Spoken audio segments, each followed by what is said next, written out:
Star క్యాంపెయినర్లు కూడా బీజేపీకి సంబంధించిన వివిధ రాష్ట్రాల ముఖ్యమంత్రులు ఉన్నారు, వివిధ కేంద్ర మంత్రులు ఉన్నారు. వీళ్ళెవ్వరు కూడా జూబ్లీహిల్స్ ఉప ఎన్నికలకు వచ్చే పరిస్థితి లేదు.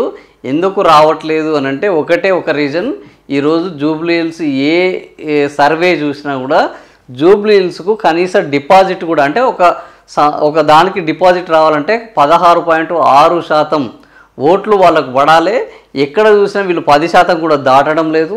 ఈ 10% కూడా బీజేపీకి అడుగట్టిన వాళ్ళు తప్ప మిగిలిన వాళ్ళు ఎవరు కూడా వీళ్లకు ఒక పార్టీగా కానీ ఈ పార్టీ జూబ్లీహిల్స్ కోసం పనిచేసిందని కానీ ఈ పార్టీ నాయకులు ఈ జూబ్లీహిల్స్ను పట్టించుకున్నదాన్ని కానీ ఎవరికి ఆ సోయి లేదు. కాబట్టి కనీసం సర్వేలలో 10% కూడా ఎక్కడ దాటడం లేదు. సో కేంద్రం కూడా తన సెంట్రల్ ఇంటెలిజెన్స్ వర్గాల ద్వారా నివేదిక తెప్పించుకున్న తర్వాత ఈ క్యాంపెయిన్కి వెళ్ళి పరువు తీసుకోవడం కంటే ఈ క్యాంపెయినింగ్ వాళ్ళకు వదిలేస్తే ఎట్లాగో ఓడిపోయే సీటే, దీనికి ఇంత అడావుడి ఎందుకు అన్న పద్ధతులు. ఎందుకంటే గత సాధారణ ఎన్నికల్లో బండి సంజయ్ ఉన్నప్పుడు ఓరాఓరిగా బీజేపీ వాళ్ళు ఇక్కడికి వచ్చి అమిత్ షా వచ్చాడు, నరేంద్ర మోడీ వచ్చారు, యోగి ఆదిత్యనాథ్ వచ్చారు, వివిధ రాష్ట్రాల సీఎంలు వచ్చారు, చాలా పెద్ద ఎత్తున పాల్గొన్నారు. హుజూరాబాద్లో కూడా పాల్గొన్నారు ఈ రకంగా. కానీ ఇదే ఉప ఎన్నికకు హైదరాబాదు ఇది రాజధాని నగరంలో జరుగుతున్నది కానీ ఏ ఒక్కరు ఇటువైపు చూడటం లేదు. సో ఈ ఎన్నికలో కిషన్ రెడ్డి తప్ప మాధవీలత లేరు, రాజాసింగ్ లేరు, ముఖ్య నాయకులు బీజేపీ రాష్ట్ర ముఖ్య నాయకులు కూడా ఎవరు లేరు. ఒక రామచంద్రరావు అధ్యక్షుడిగా కిషన్ రెడ్డి దానికి బాధ్యుడిగా కనిపిస్తున్నారు తప్ప మిగిలిన నాయకులు ఎవరు కనిపించట్లేదు. ఏదో ఒక ప్రెస్ మీట్ పెట్టడం, ఒక మాట్లాడడం తప్ప పెద్ద అడావుడు లేదు. ఇంకా స్టార్ క్యాంపెయినర్లు అయితే దిక్కే లేదు. మరి ఆల్రెడీ వీళ్ళ ప్రచారం చూస్తుంటేనే బీజేపీ ఏ స్థానంలో ఉన్నది, బీజేపీ ఏమి ఆశిస్తున్నది, బీజేపీకి లభించే ఫలితం ఏందో అనేది జనాలకు కూడా స్పష్టమైంది.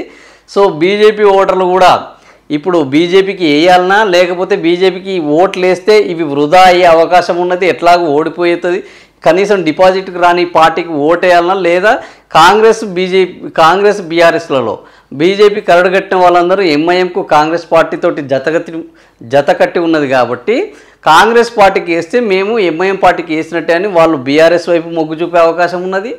అదేవిధంగా బీజేపీకి సంబంధించిన ఎవరైతే బీజేపీ కాంగ్రెస్ కట్టరు వ్యతిరేకము, ఇవి రెండు అటు కేంద్రంలోనూ అన్ని రాష్ట్రాల్లో కొట్లాడుతున్నాయి. కాంగ్రెస్ను ఓడించాలనుకున్న వాళ్ళు కూడా దానికి ప్రత్యామ్నాయంగా బీజేపీకి వస్తే కాంగ్రెస్ను ఓడించే అవకాశం లేదు. కాబట్టి నిజంగా కాంగ్రెస్ పార్టీని ఓడించాలంటే ఈరోజు కాంగ్రెస్కు ప్రతిపక్షంగా మారిన బీఆర్ఎస్కు ఓటేస్తేనే మేలు జరుగుతుందన్న పద్ధతిలో వాళ్ళు ఆలోచన చేస్తే ఖచ్చితంగా ఈ ఓట్లన్నీ బీజేపీ ఓట్లన్నీ బీఆర్ఎస్కు టర్న్అవుట్ అయ్యే అవకాశం ఉన్నది.